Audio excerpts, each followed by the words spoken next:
Good morning, ladies and gentlemen. His Excellency President Ferdinand Marcos Jr. Thank you, Dave. Well, today, very simple. I've asked to, so that we can present to you, if you remember, as I'm sure you do, that during the SONA, I gave instructions for all our different agencies, led of course by DPWH, to give us all of the information on specifically flood control projects that were started, were finished, were in progress from the beginning of my term, which was in mid-2022 until now. And so part of that process of auditing these projects was to also publicize the list that we were going to get from DPWH. Well, we have done it. We have received the list from DPWH. We, I think, have put it into a form that is accessible to the public, and most importantly, it is in a form that the public can use so that they can first identify the projects, the flood control projects that are within their area, within their barangay, so that they can actually go and look at it. Or if they already have information, they can tell us about it. Kung maganda yung naging project, kung hindi maganda yung naging project, bakit hindi maganda yung naging project, ano naging problema, etc., etc. And that's what the present website is supposed to do. Now, this is the third iteration of this website. We've been working on it. Kahit nung nasa India kami, we were already working on it. And it was, this is the final form of it. And we are very much open to suggestions. If the people want us to put more info or other info onto the website, we will certainly do that.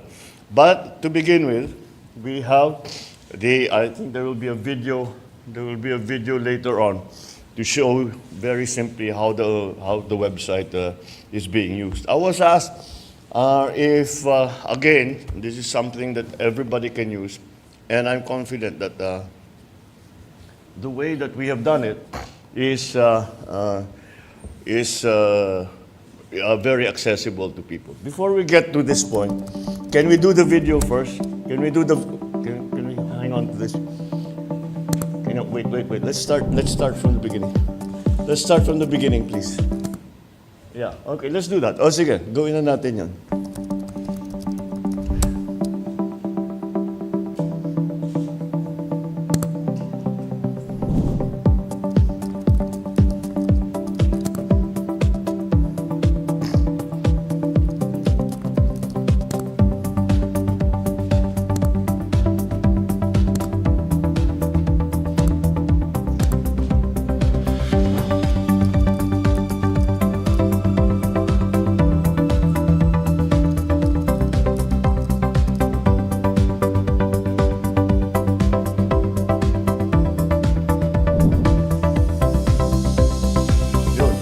Another feature that we just added na pwede mong hanapin sa mapa.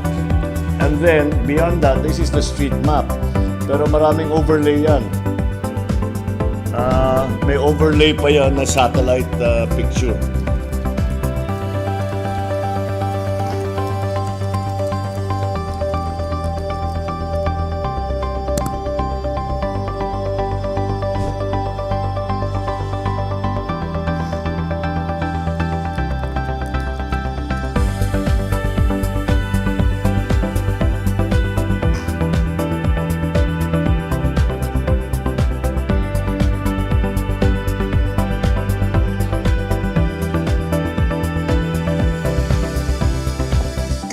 Can we just show the first page? Yung list of projects and then yung search. Well, that's the there. Okay, keep going up. All right. Doon sa pinakita, linalagay yung location, yung date, kung ano yung project.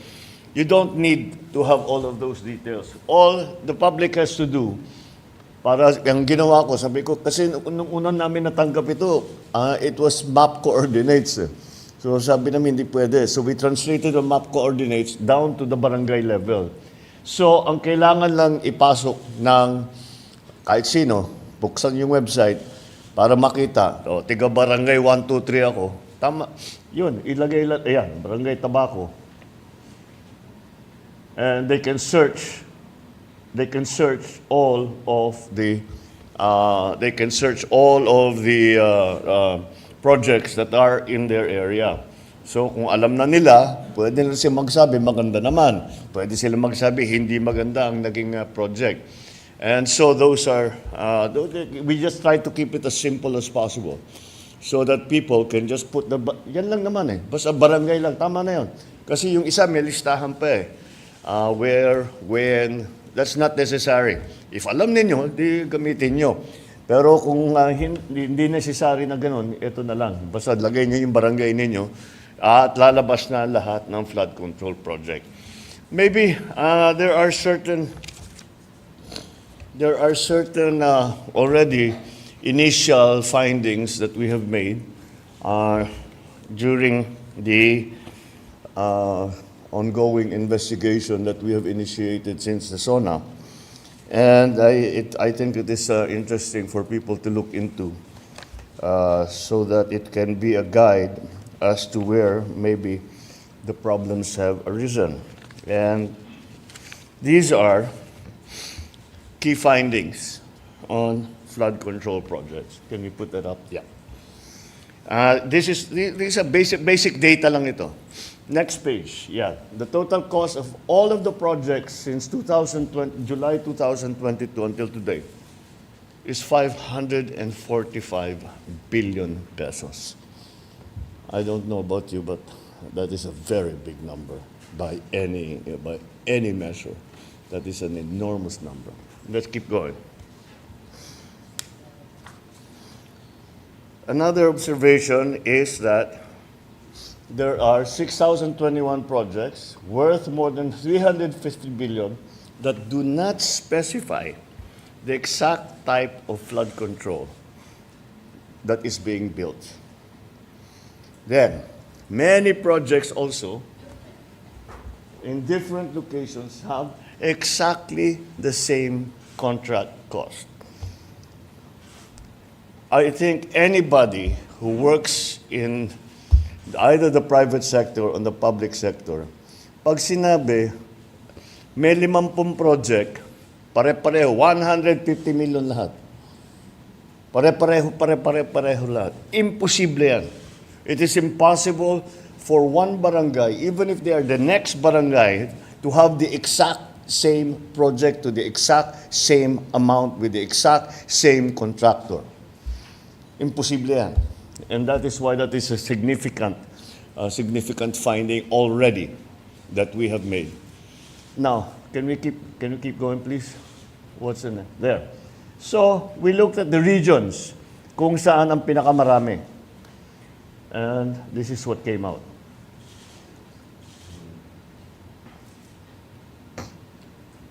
So, that's something that we have to dig deeper into. Parang yung NCR, that makes sense. Kasi talaga, yung flood problem nandyan. Pero titignan pa natin yan. Tapos, Region 3, well, they're flood prone. But, tignan natin why, as opposed to other places that have that are also flood prone. Okay, next. Here, I think you can analyze this for yourself. I don't need to explain this. These are the provinces with the most projects. And at the same time, here's a list of the top 10 provinces that are most flood prone, that have been assessed to be the most flood prone. I think you will notice they don't necessarily match. This side and that side don't necessarily match. Now, I'm sure there are explanations for that. We will have to study it further. But you would intuitively say that projects, the areas rather, the provinces, the regions, whatever you want to do, whatever pinaka-flood prone, yun dapat ang pinakamaraming project. No? Pero parang hindi tumutugma. Kaya yan, kailangan natin pag-aralan na mabuti kung bakit nagkaganyan. And, well, this is just another piece of information. Out of 170 pumping stations, that's the next one, yeah. Pumping stations, 157 were in Metro Manila. This really, more than anything, manifests how the pumping stations have become ineffective because of the garbage collection problem. So that's indicative of that. Kaya namin linagay yan dyan. Kaya dahil para yung malaman ng tao, gawa tayo ng gawa nitong pumping station, pag yung basura naman ay natapon, nabara yung bomba, nabara yung estero, nabara lahat, kagaya yung pinuntahan natin nung bag na last week. Wala ring silbi yung pumping station. And that's just to bring home the message that we really have to do something about the garbage problem. There are,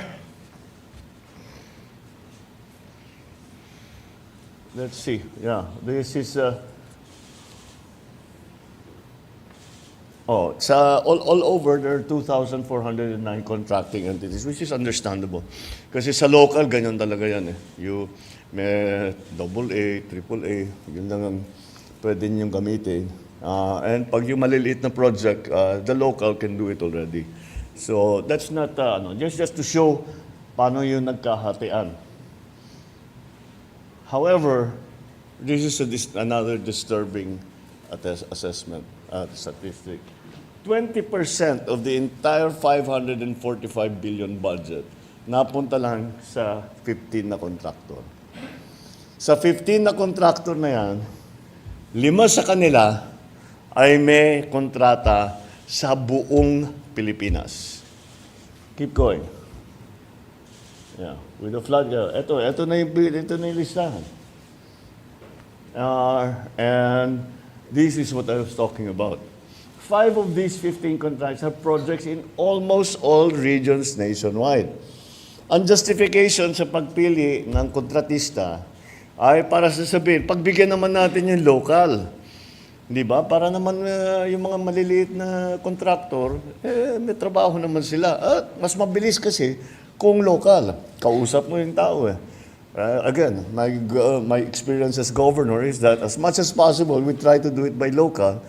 Kasi pwede na may madali. Sabi, bilisan nyo na, bakit wala pa? Pwede mong anihin. You have some influence over the thing. But that for me was the one that stood out very much. 5 of these contractors had projects in almost the entire country. So those are the ones that immediately pop out na sa aking palagay ay kailangan natin tignan. So anyway, this is the initial. We are rolling out the website today. We have provided you with some of the initial information that we have had. There are not assessments. We are not accusing anyone of anything yet. However, it gives us an idea of how this has been conducted. So I hope people will take advantage of this. And as I said, there is always a way for them to give their comments. Magsumbong sila kung yan ang gusto nilang gawin. Maaari naman sasabihin nila, hindi, walang problema dito. Yun ang pinakamagandang balita na matatanggap namin. So I encourage everyone to look into this and say your piece. Kasi parang sinasabi ng mga iba, nakikita naman namin hindi maganda pero wala naman kami mapuntahan, wala naman kami malapitan. Ngayon meron na. Ngayon meron na kayo malalapitan. Ito, ang lalapitan na ngayon ninyo ako mismo. Dahil akong titingin dito araw-araw sa website natin at babasahin ko ang report na ibibigay ng taong bayan. So this is the first step. We are going to keep going. This is something that is, I think, absolutely necessary. We have to clean our ranks. This is it might be a little painful. Baka masangkot dyan yung mga tao na malapit sa atin. Ngunit kahit malapit sila sa atin, mas malapit naman siguro sa puso natin yung taong bayan. Kaya sila ang unahin natin. All right. I think that's just a preliminary briefing, and thank you, and I'll take some questions. Thank you very much, Mr. President. Mr. President, the first question will come from Alvin Baltasar, Radio Pilipinas. Mr. President, magandang umaga po. Hi, sir. Good morning po. Mr. President, Mr. Ramon Ang is offering to solve the flood problem in the National Capital Region. What is your take on this? Thank you. What else? What else can you say? You know, this is why we have. This is the reason why, from the very beginning, I always said the private sector needs to be part of everything of our national development. Hindi pwedeng ganon. Now, yung proposal ni Ramon Ang is also certainly very welcome. Because, you know, we've seen his projects. Maganda naman ang mga nagiging resulta. He's able to bring it in on time. And, you know, the man is an engineer. So I'm sure he has pinag-aralan niya na mabuti yan. He's actually given me already this briefing before. And however, there is still another side to his proposal. And the other side of his proposal, I will fix the flooding problem. I will desilt the areas here in Metro Manila anyway. But the mayors, the LGUs, have to take care of the garbage problem. It simply doesn't work until we have a solution to the garbage problem. We have a proposal for waste-to-energy solution in Manila, City of Manila. So baka naman, so that I think that will go on, but that's only for Manila. So, itutuloy natin, titingnan natin kung magandang lumabas doon. And if that's the case, then that's what we will do with other parts of, at least Metro Manila sa una or the other urban areas na nababaha. So, again, anybody who wants to help, it's a welcome offer. Yes. So, sir, just a quick follow-up. So, yung proposal po ni Senador Panfilo Lacson na itap din yung ibang mga bilyonaryo sa bansa, welcome din po sa inyo yun. Siyempre, you know, you don't look a gift horse in the mouth. Kung handa silang tumulong. And this is not anything new. The so-called taipans of the country, pagka meron tayong gustong gawin, nag-o-offer talaga sila. Kaya't marami silang naitutulong. So I will certainly look at this proposal of Ramon very, very closely and see if it's actually, if we can do it. Like I said, it will require that coordination between LGUs and I guess San Miguel, whatever it is, what part it is that they want to play. Pero nagdi-desilt na siya. Pasig River, dinidesilt na niya. So alam niya talaga yon. So anyway, that's something that's very welcome, as I said. Any offers of help are always welcome. Maraming salamat po, Mr. President. Thank you. Sir, the next question will come from Ana Felicia, GMA News Online. Good morning, Mr. President. Sir, Senator Tulfo mentioned earlier na isang undersecretary ng DPWH yung reportedly nasibak dahil po dito sa anomalous flood control. Is this confirmed, Mr. President? And sino-sino pa po kaya yung involved dito sa corrupt flood projects po? If we can name them, Mr. President. Now? We just opened the website. No, I need to hear from other people because anong makukuha kong report? Makukuha kong report sa kung sino man, maganda lahat. So I need to hear from people first. And then if there is really something na kailangan sasabihin talaga ito consistent, ang dami nilang 15 yung project nila, puro palpak. Right. Delikado na yan, pitignan na namin. But we don't have that yet. We haven't conducted that. If you remember, the DepDev is going to now go into all of that. Pero parallel effort yan. sa gobyerno at saka sa taong bayan. Importante yung contribution ng taong bayan. Napakahalaga. Dahil kami, nandito kami, pinag-usapan nga natin, 9,000 projects. Siyempre, didetalye namin yan, iisa-isahin namin yan. Pero ang tao, nandun sa harap nila. Pag-gising nila sa umaga, maglalakad lang sila ng kalahating kilometro, nandyan na, nakita na nila. So, that's maybe more important.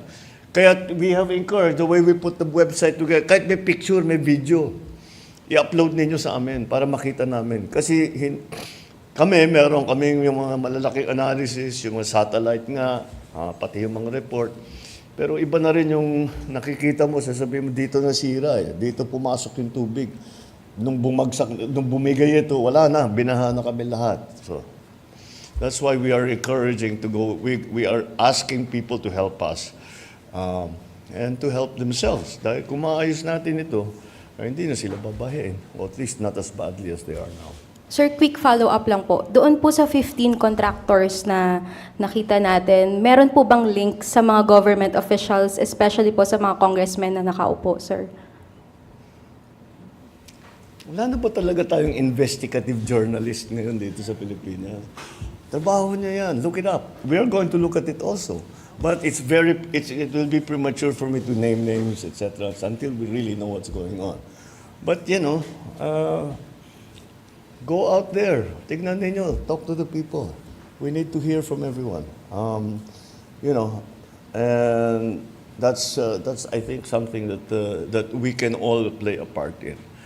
I know that once this comes out, that kung ano-ano makapapasok na reklamo, kung minsan justified, kung minsan hindi, dahil may alitan for political or whatever, natalo sa kontrata, the usual thing.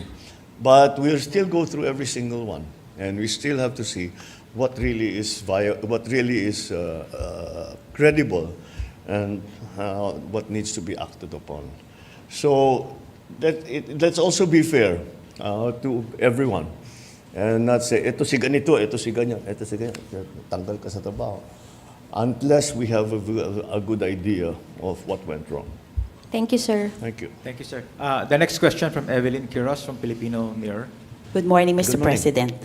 Ito pong presentation niya na website, ito po yung base na po ito sa inventory na sinubmit po ng DPWH? Yes. Opo. Sir, bali, dun po sa presentation nyo, yung may a total cost of 545 billion, 350 po dun is almost 50%. Pwede po ba natin makonsider yun na ghost projects? No. Or hindi naman po? We're just starting this process. Remember, we haven't, DepDev is already working on it. The Public Works is already working on it. My office is already working on it. But if I'm to stand up here and then mali si ganito, mali si ganyan, tapos mali, that's not fair. So let's be circumspect about pointing fingers and shouting at people. Tignan natin na mabuti. Because always remember, the assumption, kasi masama na ba na tao So the assumption, lahat yan walang kwenta. Hindi totoo naman yun. Meron din maganda. Meron din na buo. Meron naman na nakatulong. So, pero hanapin natin yung hindi maganda, yung hindi nabuo, yung hindi nakatulong, at kung saan napunta yung pondo para doon sa ganong klaseng project. Kung sasabihin natin, it's also possible that palpak yung flood control project dahil climate change na Sa buong kasaysayan ng lugar na yun, hindi pa binaha. Nangyayari sa amin yan Hindi pa binaha. Ngayon lamang binaha dahil ganyan na yung climate change na iba. Ang lakas ng bagsak ng ulan. So, kaya na-overwhelm yung flood control. Wala naman nagnakaw, pero yung specification natin doon sa flood control na yan ay para doon sa pre-climate change na sitwasyon. So we have to be careful about this. Of course, we want to get to the bottom. Of course, we want the people who have taken advantage of the system to pay and to be answerable to the shortcomings that has been demonstrated. And if there is evidence of corruption, then of embezzlement, of any kind of wrongdoing, that's when we will move. But again, we cannot do all of this without the help of the ordinary citizen. We need the citizen to play their part, their civic duty, to report to the government what they see as being wrong. So let's be, as I say, circumspect and maayos yung ating pasok dito. Hindi yung barabara na, bahala na. What the expression in English is throwing the baby out together with the bathwater. Di ba? You choose. You Sir, make sure that you're on good ground. Mr. President, follow-up lang po. Doon po sa SONA, bali yung Regional Project Monitoring Committee po, ay naatasan nyo na yung parang ma-identify yung failures, tapos yung mga hindi natapos, at saka yung alleged ghost projects. Pwede po bang malaman ngayon sa inyo kung sino po talaga yung ahensya na mag-iimbestiga nito, yung pangkalahatan? Thank you po. It will be DepDev. The regional, they will look at all of this. That's why what the DepDev, for example, can do. For those who are not up to, DepDev is what NEDA used to be. We just renamed it, so it's now called the Department of Development. So anyway, ang gagawin naman ng DepDev, titignan yung papel and see what happened, where it went. Tapos yung mga really very, very problematic areas, siguro papupuntahan nila. But how many areas can they go to? We were talking about 9,000 projects. Hindi nila mapupuntahan lahat. Kaya para sa akin, napakahalaga ang kontribusyon at ang mga komento, ang mga reklamo, ang mga video, mga picture na ipapadala sa atin ng taong bayan. This will not work. This whole process will not work unless people are involved. It is not going to be enough if only government is involved, if only DepDev is involved, if only Public Works is involved, if only the Office of the President is involved. We need everyone involved. Because, I don't know, 80 million, 90 million pairs of eyes are better than all the eyes in entirety of government. So, again, let me stress that it is exceedingly important that people get involved. So, lahat ng hinain ninyo, masama loob ninyo, yung nagre-reklamo kayo, frustrated kayo dahil nakikita ninyo, wala naman kayong malapitan. Ito na yung chance ninyo. Ito na yung chance ninyo. Meron na tayong website. Ang isusulat ninyo doon sa report, yung tinatawag yung sa na report, ang isusulat ninyo doon sa report, ako mismo ang babasa. Yan ang asahan ninyo. Babasahin ko bawat isa. Thank you, Mr. President. The last question, Mr. President, will come from Maris Umali, GMA 7. Good morning, Mr. President. Morning. Pardon me if I may have to divert a bit from the issue this morning because this is a breaking story, Mr. President. Two BFAR vessels in Bajo de Masinloc were just water cannoned today. Yeah. And there's a heavy flotilla of Chinese vessels, more than our vessels from the PCG and BFAR. They have around 30 vessels and we have 10, so we are outnumbered, obviously. What immediate actions will the administration take specifically for this particular incident, and how will you respond, sir, to China's complaint regarding your recent statement in India, in your state visit to India? Let's take the second part of your question first. I don't know what they're talking about. Playing with fire? I was just stating facts. We do not want to go to war. But I think if there is a war over Taiwan, we will be drawn. Hihilain tayo sa aya't gusto natin. Kicking and screaming. We will be drawn and dragged into that mess. Whatever you do, come on, wag na tayong hope. I love this saying, hope is not a plan. I hope it doesn't happen. I hope it doesn't. But if it does, we have to plan for it already. And that's what I was talking about. How do we get our people out? How do we protect kung magkagulo, gera na nga dito. malapit na sa atin. Anong gagawin natin? Okay lang, normal lang yan. Pababayaan na lang natin. Kung sino pasok labas dito sa atin. Hindi naman pwede yun. So we'll have to do something. So inevitably, despite our fervent wish to avoid any confrontation with anybody anywhere, war over Taiwan will drag the Philippines kicking and screaming into the conflict. That is what I was trying to say. That's what I don't understand. And I think because of the narrative coming out about playing with fire and being provocative and all of that, kaya nagka-increase ng activity doon sa West Philippine Sea.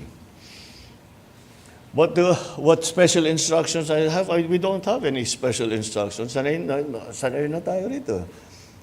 You know, it is not a one thing na there's no silver bullet na pag pinaputok mo, solve lahat ang problema mo.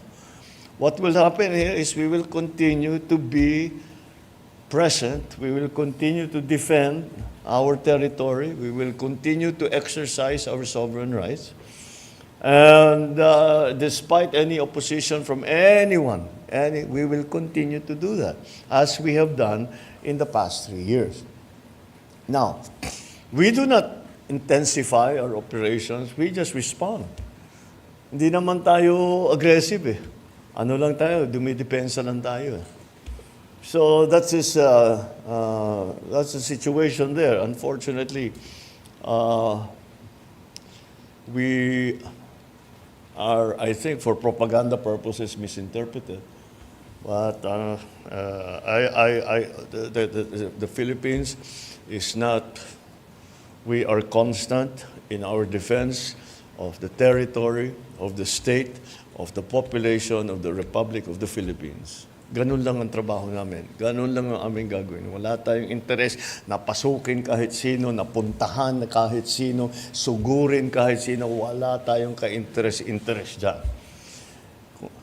Sana nga yung ginagastos natin for defense and security, hindi na kailangan kung saan natin magagamit yan. We can use it for agri, for housing. We can use it for job creation. We can use it. But we have to do this because we are under threat. We are forced to do this. We do not want to do this. We are forced to do this. We do not want any kind of confrontation with anyone. We want to build a better, stronger, freer, safer Philippines. That's what we are working for.